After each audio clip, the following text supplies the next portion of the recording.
Hi, everyone. Welcome to the 13th TPFF. My name is Dina, and I'm one of your TPFF programmers. Before we begin, I acknowledge that TPFF and all of our online and offline events hosted on the traditional territory of multiple nations, including the Mississaugas of the Credit First Nation, the Anishinaabe, the Haudenosaunee, Huron, the original and present keepers of this land. We think it is important that as we witness the effects of colonization of Palestinian lands in the films, we must also acknowledge the effects of colonization of First Nations lands right here in Canada. We do a day of programming today, so please be sure to check out our website to see what's launching today and what's still playing this week. And don't forget to check out our merchandise collab with Peace Collective. And since we're not hosting our annual brunch today, we've brought some kind of a virtual version of Sahtain to your home. So you can check out our Sahtain at Home partner accounts and special menu items for the TPFF audience. And since we're not in the theater together this year, hear from you. So please let us know what you think of the films, the program, or just share with us your parties. You can find us on Twitter, Instagram. We are very, very, very excited to be hosting Mirna Bamieh, the founder of the Palestine Hosting Society, Istidafat Palestine, the artist, and I would also describe her as a hero. She founded the society in 2017 as an extension of her art practice that often looks at the politics of disappearance and memory production. So Mirna, welcome to TPFF. How are you doing during this crazy time we're in? Hey, thanks for hosting me in this virtual event. I'm doing good, and I think if there's one thing we are learning in 2020 is to take it one day at a time. So I'm good one day at a time. Definitely, that's our mantra for 2020 for sure. So Mirna, before we start, we're gonna play a video that describes and will save us, I guess, at least an hour of discussion of what the Palestine Hosting Society is. Yeah. So Sama, go for it. So yeah, this year was this video was made by AJ Plus, the Al Jazeera social media platform, and it was launched last year, I think May last year. And I like to show it because in 5 minutes you get a feel of the whole project, and you are able to see landscapes of Palestine and how the work is done on the ground. So I hope everyone will enjoy it and join us for after the video. One of the reasons that Palestinians don't have this knowledge about the kitchens in different cities of Palestine is that Israel has disconnected different cities and regions and geographies in Palestine. So we don't have physical accessibility to those places, produce the food practices that differ one place to the other. My name is Mirna Bamieh. I'm an artist, a cook, and founder of Palestine Hosting Society. Palestine Hosting Society is a live art project. It seeks to create a platform for people to construct a relationship to geography, politics, history, but through food. You have Israeli chefs dealing with our food culture without actually knowing the backstory of those dishes. When you oppress that story, you are using food as a tool for oppression. After picking the topic or the city that I want to delve more into, I go to the place and I spend a month or two in that place and I meet people. Pre-1948 Nakba generation, the ones that have experienced this very sudden rupture from the land and have moved all over the world. With them, food moved, but as well with them, food was forgotten. And I meet mothers as well to understand what dishes they still cook and they don't cook. But as well, I meet men, whether in small shops in old cities, old restaurants. Most of the people that I interviewed were exiled.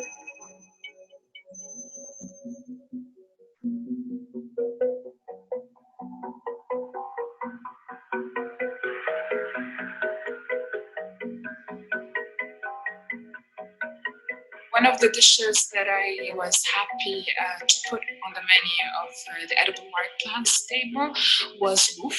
It's a very Palestinian plant, even the scientific name of it, Arum Palestinum. It has Palestine in the name of it. So loof is a poisonous plant. When it's eaten as it is straight from the land, it numbs the mouth, and it can even have more serious complications if it was consumed without being treated. Our grandmothers knew how to treat that plant by curing it with salt and olive oil, and then cooked over a long period of time.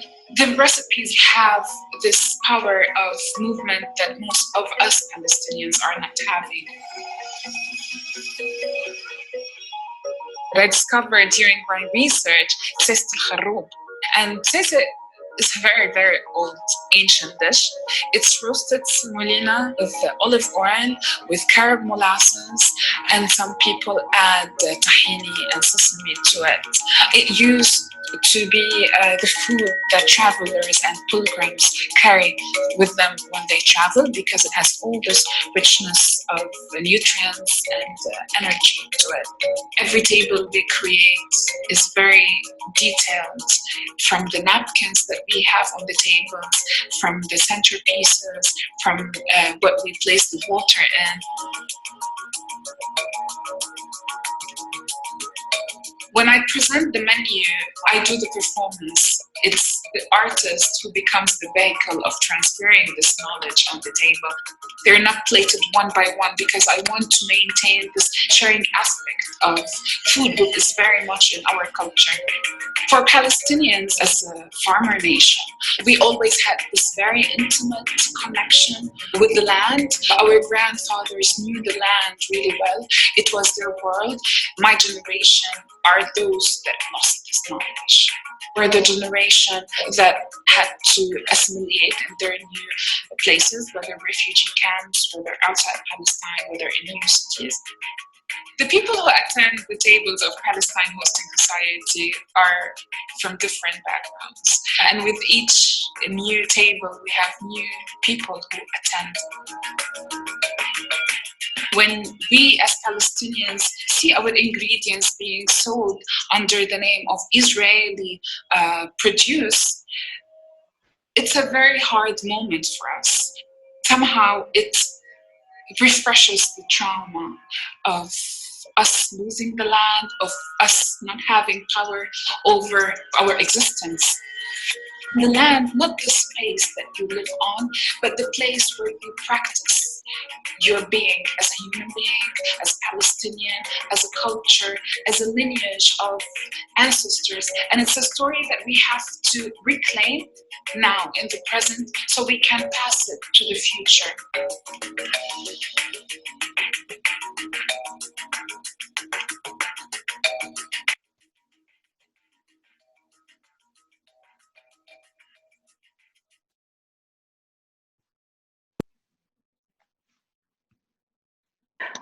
Oh my God, I love this video so much. I think I've seen it maybe 5 times. Sorry. So Mirna, one conversation has been featured prominently in the festival through several talks and many films is the silencing of Palestinian voices and the erasing of their narrative. Meanwhile, there are amazing artists like yourself that are playing a huge role in reviving and reinventing the culture, and especially the appropriation of the culture, traditions, and knowledge. And I guess my first question is, because people usually think of oppression or associate oppression and suppression with, separating people from their land, from their homes, segregation, systemic racism. However, you brought light about the oppression of the Palestinian culture through food, which is everything to us as Arabs. Why did you feel this form of oppression and suppression was important to address? And how did it lead you to think about or start the Palestinian Hosting Society? Well, as you said, food is very important for us Arabs, and we have this very, very intimate and very close connection to food. And we have this way, or our ancestors had this beautiful way of, marking the whole year and their whole lives with, moments that needs special dishes to celebrate, like the when the woman gives birth, the first train, the first tooth of the child. There's always those moments that called for this gatherings and celebration. So it's really embedded in the way that we view our bodies, we view our lives, and we view the world. So for me, it was just one thing that I love, and I wanted to study more and research more and see how that got affected with all the history and political changes that were affecting our lives as Palestinians. And it came from a need for me to preserve this knowledge and wisdom, and to bring it to myself, first of all, because as the video I say, we are the generation that lost this knowledge. So I want to contribute to this, to bringing back this knowledge and preserve this wisdom. And I used my work as an artist as a platform for all this knowledge to bring it back to myself and to others in Palestine and all over the world. My practice as an artist has been dealing with issues of disappearance since I started. So before, or yeah, 7 years before Palestine Hosting Society. So it was a continuation of the topic that is very close to my mind, my heart, and my interest. And just take that food, which is another thing that I love, just made sense for me. And the project keeps growing since 2017 when I started it till now. Like go deeper and deeper of food and how can you read history, spaces, geographies, people, space to reside as an artist.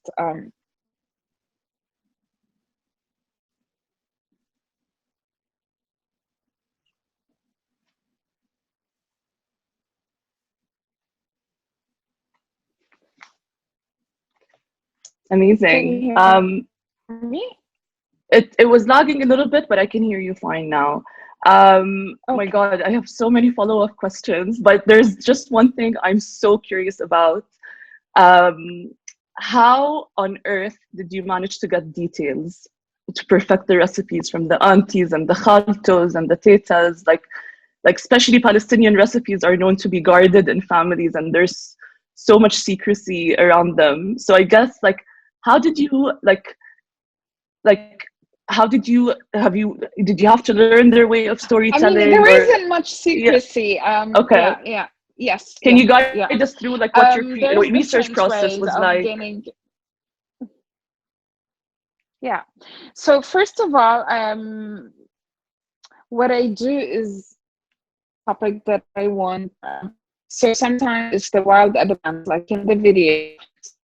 That will give you that I learn. I go on hikes and I go with people who know the names of those plants, and I learn them and I read more about them, and I try to understand why this white plant grows in this area, does not grow in this area. How did this plant contribute to the kitchen? It's cooked in a total different way in the other area. So I do my homework, I meet people, I study. And then after that, I go to people. So after that, I was going to different houses and kitchens and asking women about how do they cook. Everybody knows khubbeze. Palestinians love khubbeze. But we cook it in one single way, which is the very straightforward way. We take olive oil, onion, and then we chop the khubbeze and stir fry it. and then we top it with lemon and maybe more fried onion if you like it. But actually, during my research, I realized that there are so many other ways that khubeze can be cooked. There was this dish that's called shakhturat yatta. It's a very specific dish for yatta, and they make a maqloube with the khubeze. And when khubeze is not in season, they substitute it with spinach. So it's layers of rice and khubeze, rice and khubeze. They cook it together and then flip it. It's very, very delicious, but it's a dish that is totally forgotten. Some old grandmas know it in yatta only. So for me, I need to know my topic in order to ask questions and to gain the trust of, the people that I'm collecting those recipes from. And I go to people, I spend time with them. Once they know the project, they understand the value of what I do. And the more the project the more known the project is, people actually call me, they send me messages, they tell me like, you have to meet my auntie, or I need to meet you because I have this recipe that I learned from my mom or from my grandma, and I need you to share it with people. So it becomes easier with time, and for me, I feel like I'm safeguarding all this knowledge and I'm sharing it on my tables with the stories of those people that gave it to me. And it's a way for me to bring all those amazing women with me all over the world, and it's priceless. And with each dish there's a story that connects the intimate with the collective. And for me, that kind of way of writing history has been suppressed all the time. It does not make it to news, it does not make it to media, but actually it is what people need to know about other nations. And food and recipes are a wonderful way to share that with the world, and to share another way of how Palestinians present themselves all over the world, outside, the victim role. Absolutely. And can you tell us about the process on how do you host a dinner? Like how do you decide what village to showcase, what is served, how it is served, and what stories to share? So it's different when the tables are happening in Palestine and when the tables are happening outside Palestine, in the way that I construct the menu. And the menu is the main, it's the main structure for the performance and for the dinner event. So I just did a dinner yesterday in Brussels, and it was the only dinner performance that we managed for 2020 with the pandemic. And for me, to tell the story of this richness and for all those dishes that are forgotten outside Palestine is of a great value. Not only because the Palestinian now is becoming a host and hosting those people all over the world and hosting them to listen to the story of, the richness this land has, and how food can tell another story of how the world can see us. Sometimes you need to tell the world how they can see you outside of what is already there all over the news.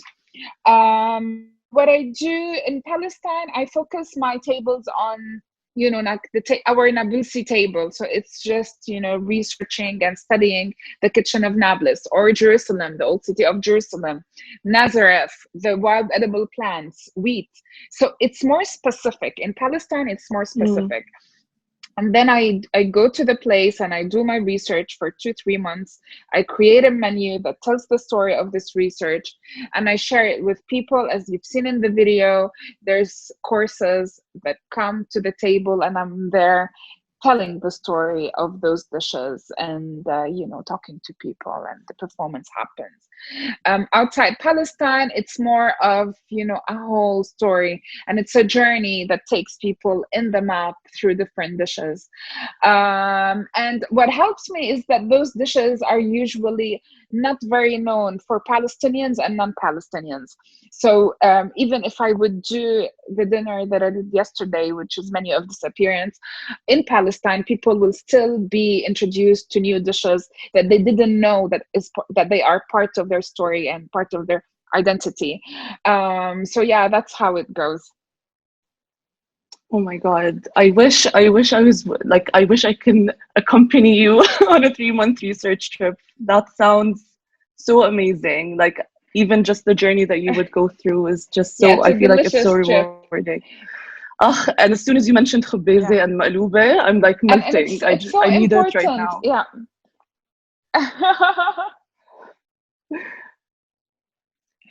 And it's really it's a very special kind of research. Be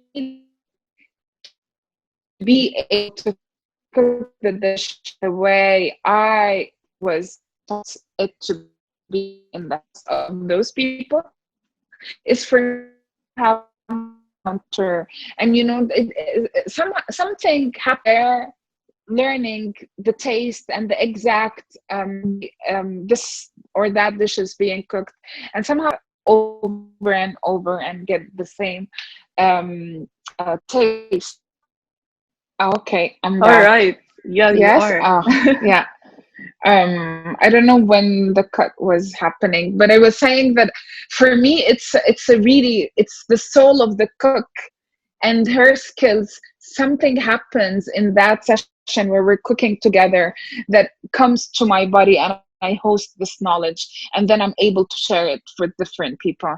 So it's one thing that I miss the most during the pandemic times, because I cannot, just go continue my research and cook with people. So I cannot wait to be able to go to the field again and collect more recipes and do more tables.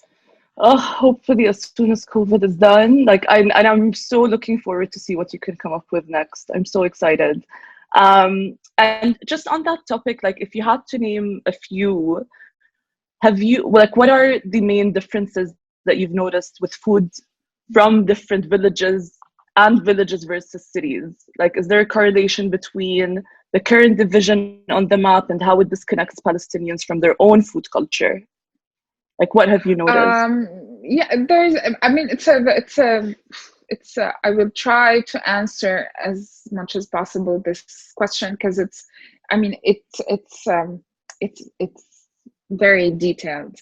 But I will give you some examples to make it more concrete. There's definitely a difference between food in villages and food in cities in matters of food accessibility. So for me, like, for example, to go and study the kitchen of Jerusalem was fascinating, because food inside the old city was created from this flow of people, and like fallahat, the women peasants who bring this produce from Beit Lahem, from Silwan, from outside the wall of the old city, and bring it to the old city. And the old city is gated, so whatever the fallahat bring, people cook. And that created this very eclectic way of the Jerusalem kitchen. That's why it has those bits and pieces from so many different regions. In Nablus, for instance, because they have those they raise lots of sheep and cows. They have this very elaborate culture of dairy. So there were so many kinds of yogurt that didn't know that existed. And I was introduced to them only in Nablus. And because people still go to the old market, everything is more alive. And that reflected in having Nablus, having so many dishes that are based on yogurt. In Hebron, for instance, all those dishes are based, or most of them are based on jamid, which is the fermented dried yogurt. And it's because it's more hot there, and they're closer to the desert, and they ferment it to preserve the yogurt. So that changes. And in Jalil, for instance, like the psise that I talk about in the video, it's and I was presenting that on the table yesterday. It has wheat, it has carob molasses, and it has olive oil and sesame. And all those ingredients were actually farmed. Not farmed, but they grow in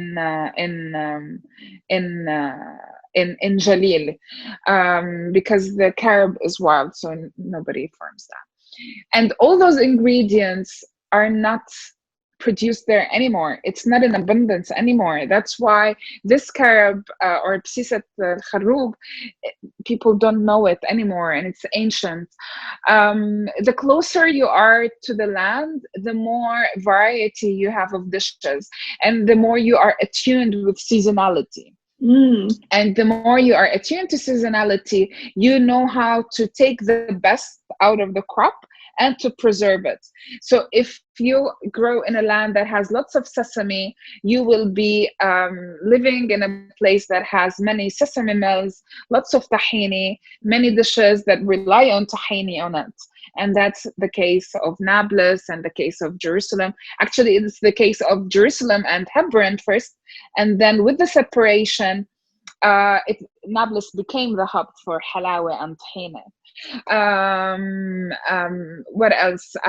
The closer you are to the wild, to mountains, the more dishes that you create from the seasons of wild plants.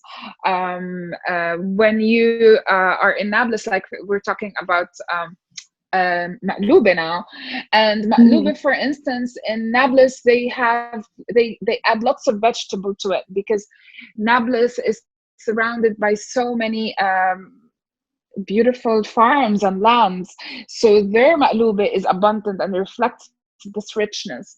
On the other hand, in Jerusalem, because they rely mostly on what they receive, so the maqlube is eggplants or zahra, cauliflower, and they don't usually mix. Jerusalemites are very, strict about their maqlube. You don't mix, because they have less access to produce. So yeah, those kind of stories. Each dish has its own story. In villages, you have more communal cooking, and you have this rituality of cooking together. As I said at the beginning, like with the first train, when the first train comes, there's a dish for that, which is maftul, and all the women gather and they roll maftul together, and they cook the celebration maftul dish for the first train. In the city, it's not as much, because people don't live close to each other, and they don't have this, intimacy and relationship as in the villages. And that definitely reflects in the way they prepare food, and they share food, how they gather, how they celebrate, everything. Oh, that makes me so happy to hear. And I guess also, because most of the attention on your work focuses on the actual food, but the storytelling component, I think, of hosting is equally as important. Can you talk about the storytelling and how you gather these oral traditions that you share with your guests? The sharing of those stories, and it's not only bringing those tastes back, but those stories, and the stories of families, and the stories of actual women who hold this knowledge. So storytelling, and the way we can narrate history through recipes and food and food culture is, for me, as important as like food itself. That's why somehow I view myself an anthropologist through this project, not only as an artist and a chef. Because for me, it's what makes us human, stories, and sharing those stories is what brings us closer to each other. It makes us view the other in another way that is full of admiration and full of appreciation of this lineage that connects this person to a community and this community to a story. It makes us see each other more clear and not, as abstract entities. And for me, the way I gather the story, there's always the personal ones that relate to this family or that family, this person or that person, but as well, how can those small intimate stories connect to communities, to the village, to the city, to Palestine, and how can we trace the stories and have this, like two levels of the personal and the collective going on and forth. And it's a way, as I said before, of narrating history that has been not really given focus to, and it's important for me, and I like to do that through my art practice and my project. And for that, I have to do, as I said before, my homework, which is meeting people, historians, reading books, and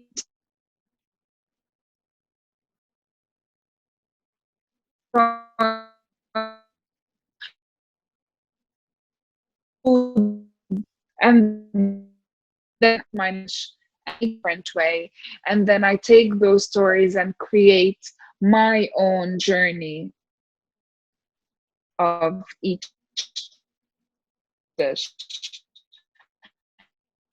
I want to present it. And can you, let's talk about Palestinian. I answered your question. You more than answered my question. And I'm trying to get through, and we have some questions from the audience as well. Because I really could talk about food for hours. Yeah. But let's talk about Palestinian techniques real quick. Can you share with us like a fun fact or two about uniquely Palestinian techniques compared to other cuisines? Like what makes it special? Dina, I missed the last bit of your question. Can you hear me now? Yeah. Can you just the last bit of your question? Can you share with us a fun fact about a very Palestinian dish? Uniquely Palestinian techniques compared to other cuisines? Like what makes it special? What makes special people? They're sorry. Because Palestinians didn't live, and that reflects in the way that they cook.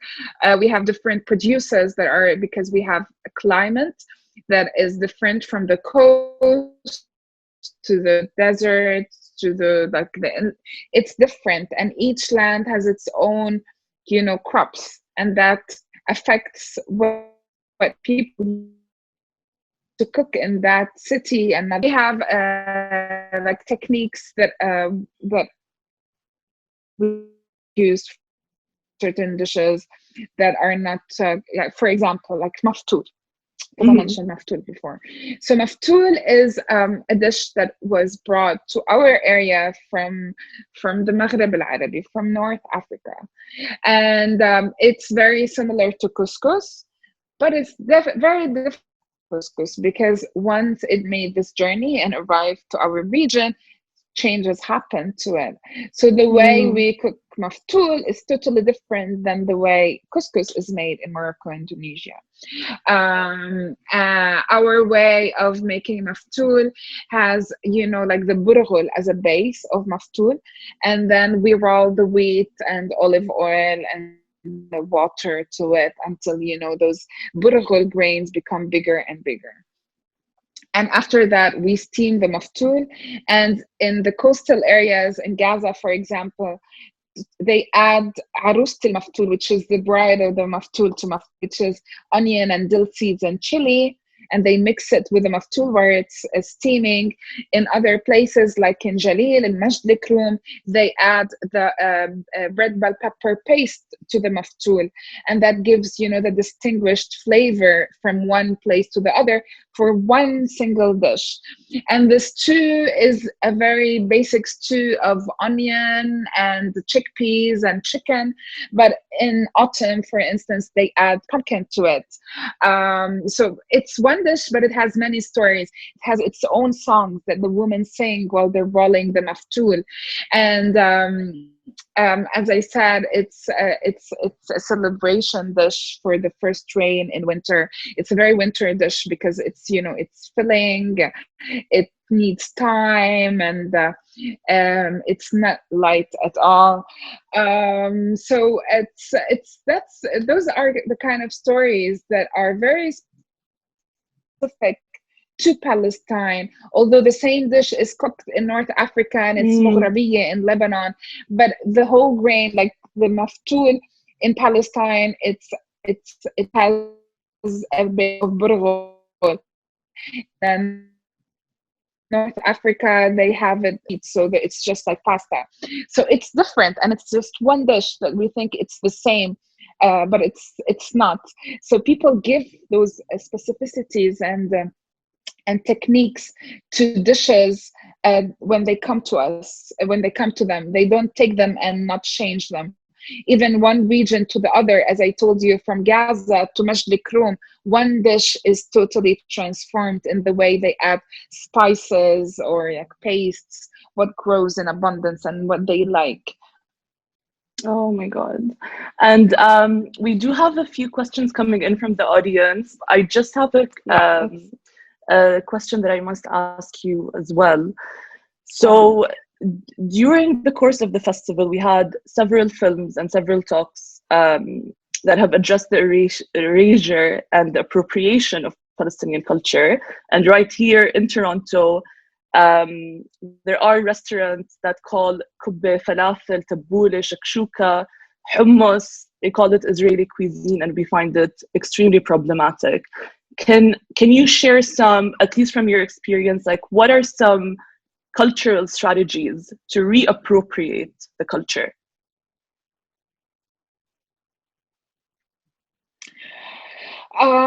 I think it's by having Palestinians voice out their kitchen and present it all over the world, and to give story back to its people, because Israel they do have a very clear strategy of building culinary, but you know, they cannot create something out of nothing. They need to take those dishes from the people, and the people that they live, like the region that they colonize,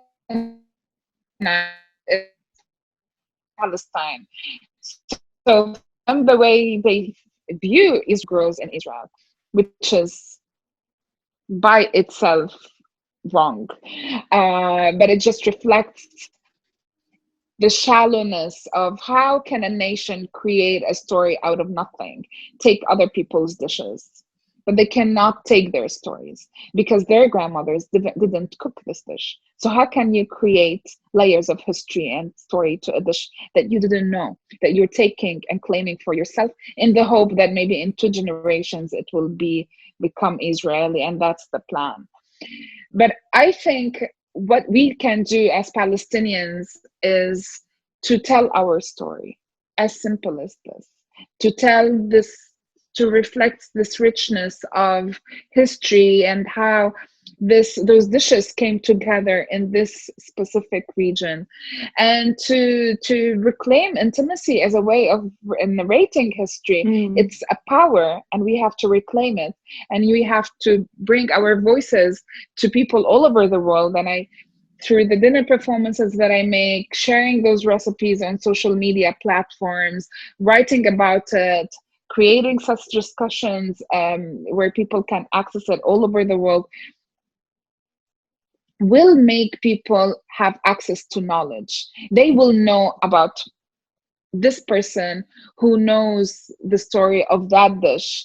It will not be abstract, you know, hummus will not be the same. And after 5 years, people will know that actually, no, it's not Israeli hummus. There are people who cook this dish in the region, and they have more agency on saying that this dish is theirs, and not appropriated by a colonizer who is trying to impose more power on the land through taking their food.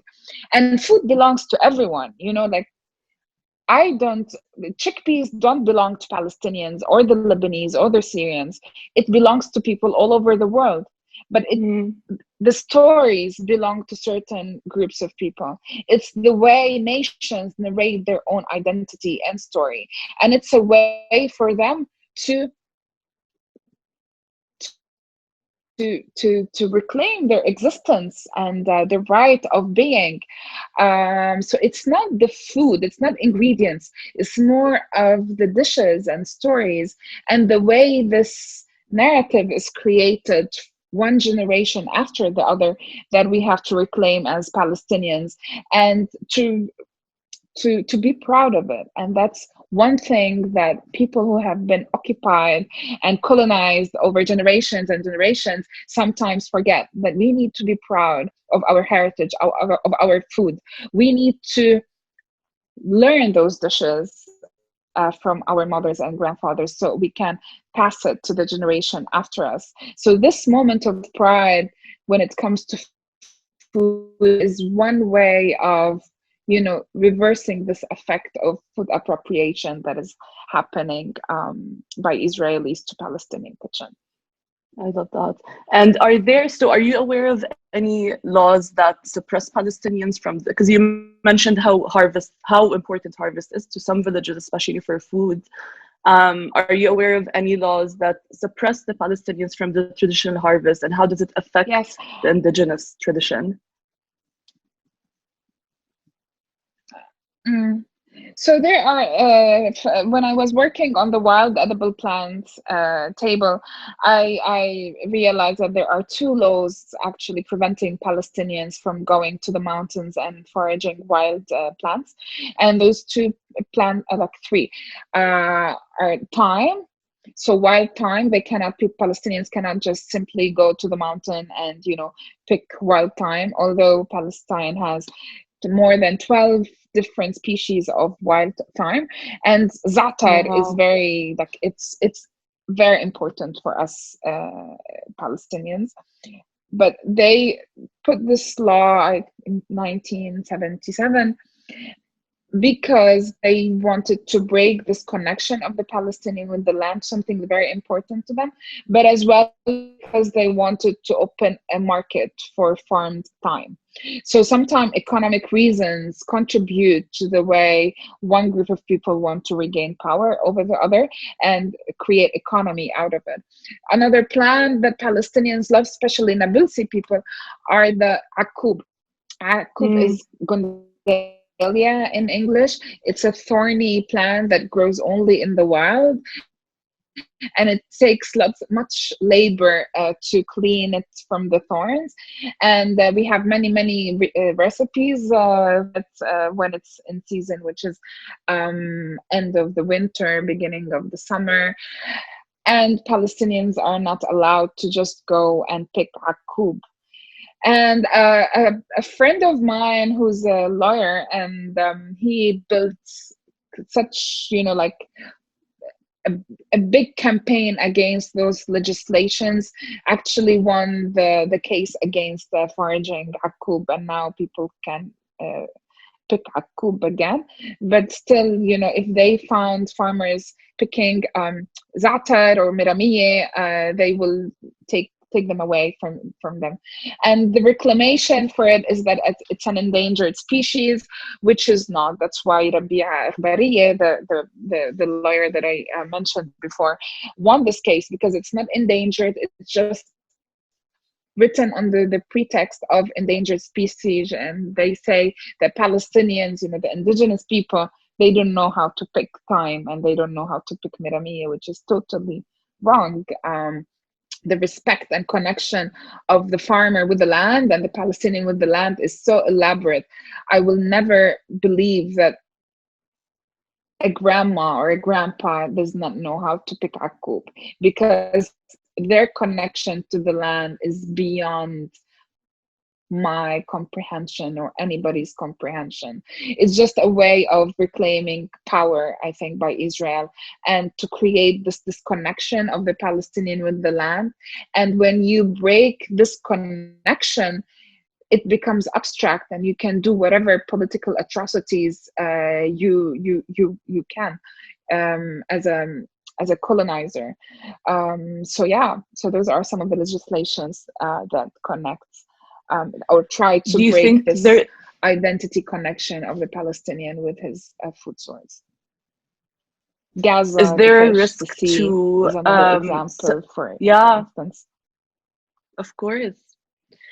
Is there a risk of some food, I guess, is there a risk of them becoming extinct because of the occupation? Like, would they get lost and not be able to make it down to Yeah, the I next mean, generation? yes, definitely. So many. I Mm. mean, my whole project is on those dishes that are disappearing. And now people know مسخن, they know مقلوبة, they know za'atar, they know, but actually we have such rich culinary traditions, but unfortunately most of it is disappearing. People are forgetting, and that's very typical for people who have been, you know, like who have witnessed so many ruptures in history through wars and Mm. hardships, that they forget, you know, because this connection between this continuity of carrying one tradition to the other gets affected with the collective traumas, and food is definitely got affected. Inaccessibility to the land, being forced to exile from one place to the other, or maybe outside Palestine altogether, whole families dying, whole families being, you know, like separated. It definitely makes so many dishes disappear, and usually those dishes are my focus in my project, those dishes and their stories that are on the verge of disappearing, and I try to bring them back to the present moment through different interventions, like the tables, the Mm. walks, the trails, social media, different ways.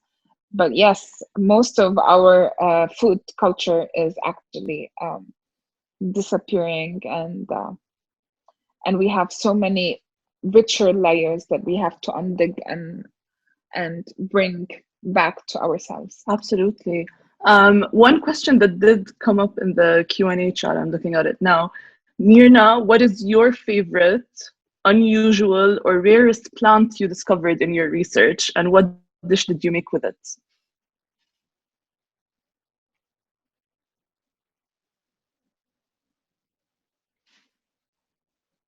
Yeah, I can hear you. Can you hear me now? Yeah. What is your favorite, unusual, or rarest plant that you discovered in your research, and what dish did you make with it?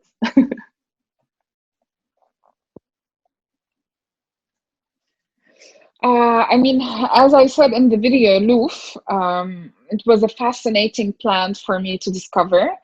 And my father was like every spring he picks on me because you know it's wild and it grows in mountains and in shady areas of gardens, and we have like 3 plants of loof growing in our garden, and he knows when it's loof season I get so excited because I want to cook it, and we have many recipes for loof actually, and it's an amazing plant. It's so delicious, and because it protects itself, it has this it has a bite to it, so it's a very unusual plant to cure and eat, texture wise and taste wise. So it's definitely loof.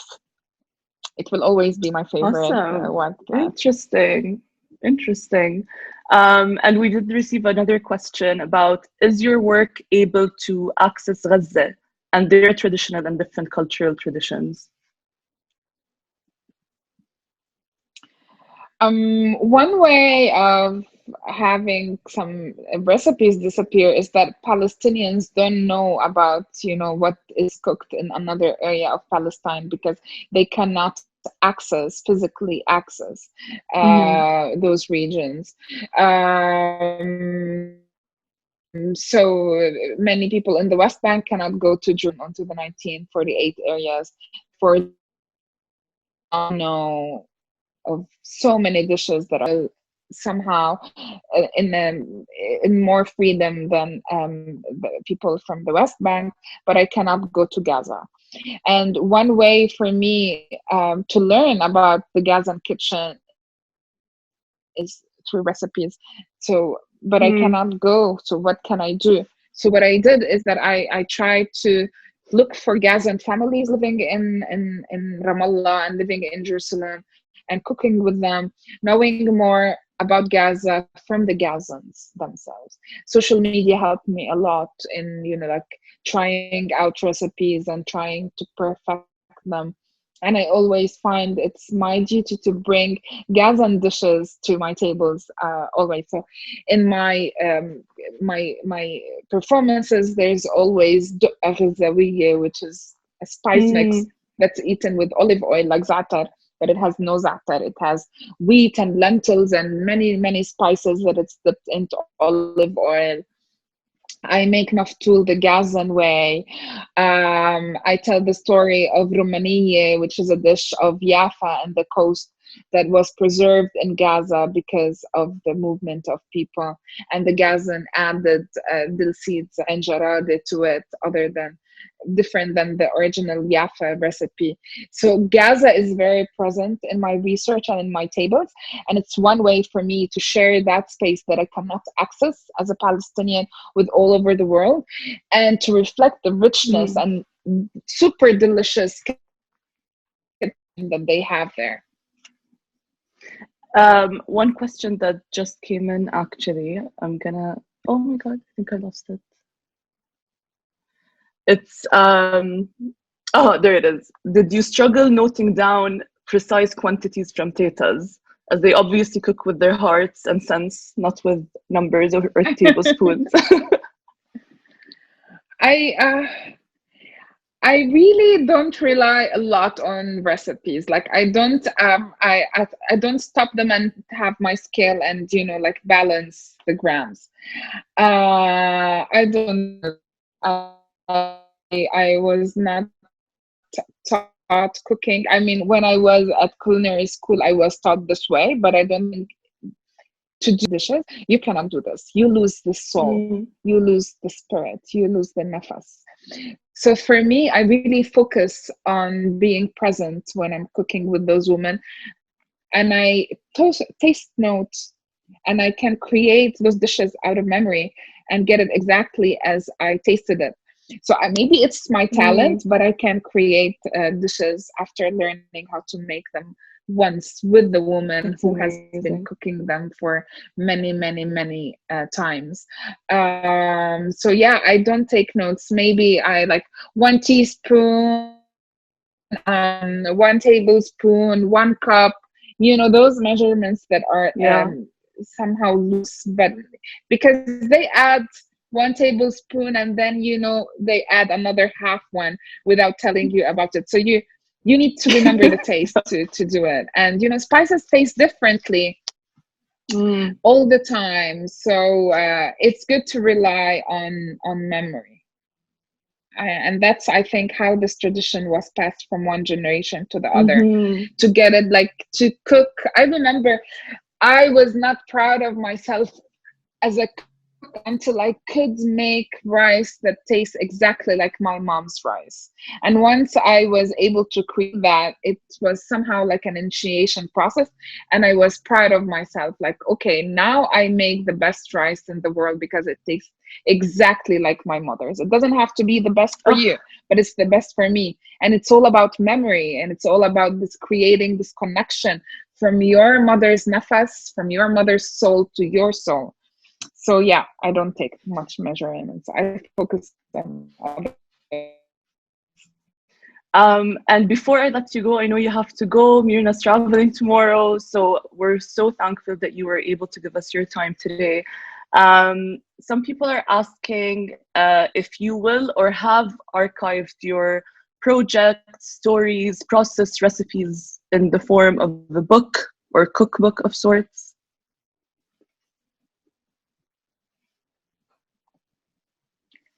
It will be there in the future.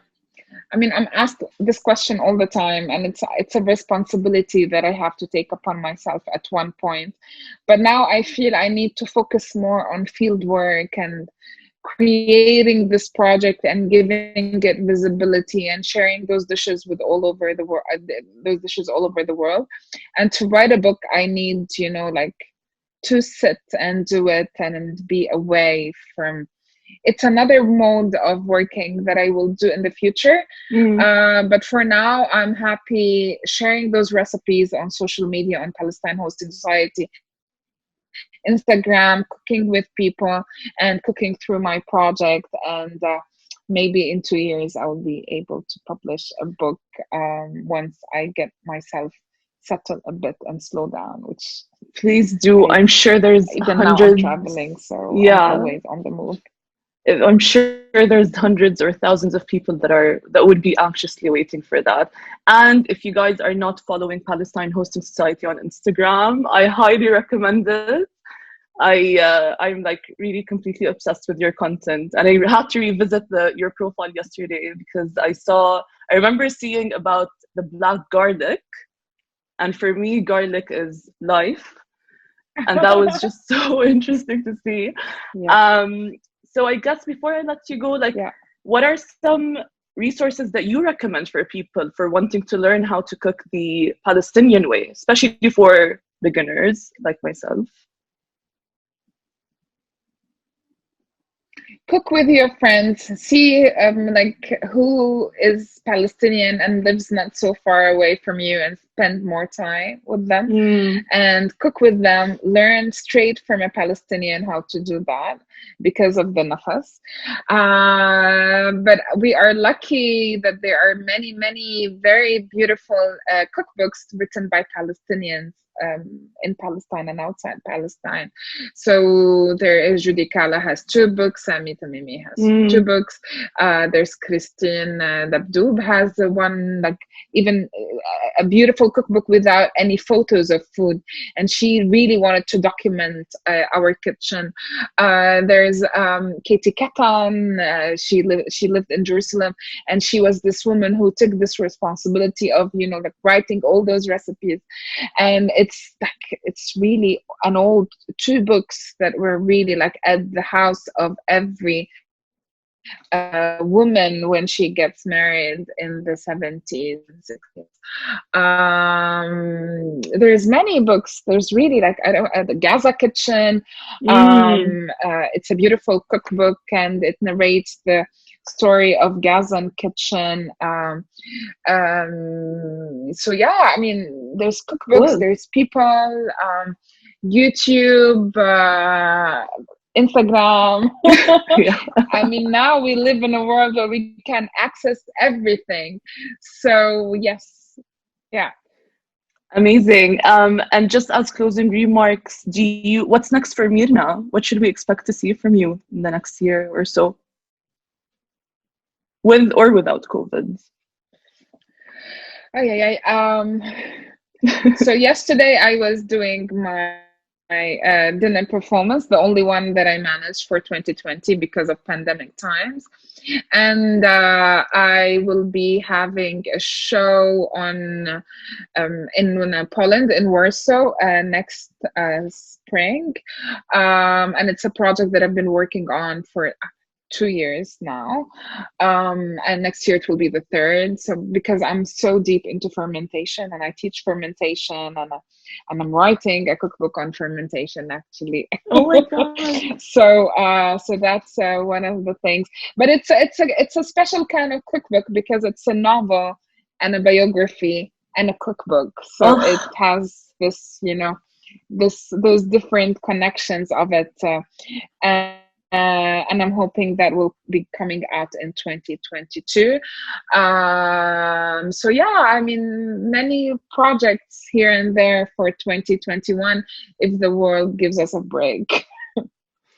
I hope so. I can't wait to see what you come up with. You're such an icon, and you're such like everyone should remember your name. You're gonna accomplish amazing things, and I think a lot of us can feel it, and we can see it already.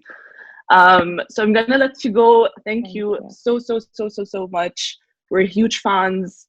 Keep doing what you're doing, and we're so proud to share your work, and we will always keep sharing your work because you're amazing. Thank you for hosting me, and thank you.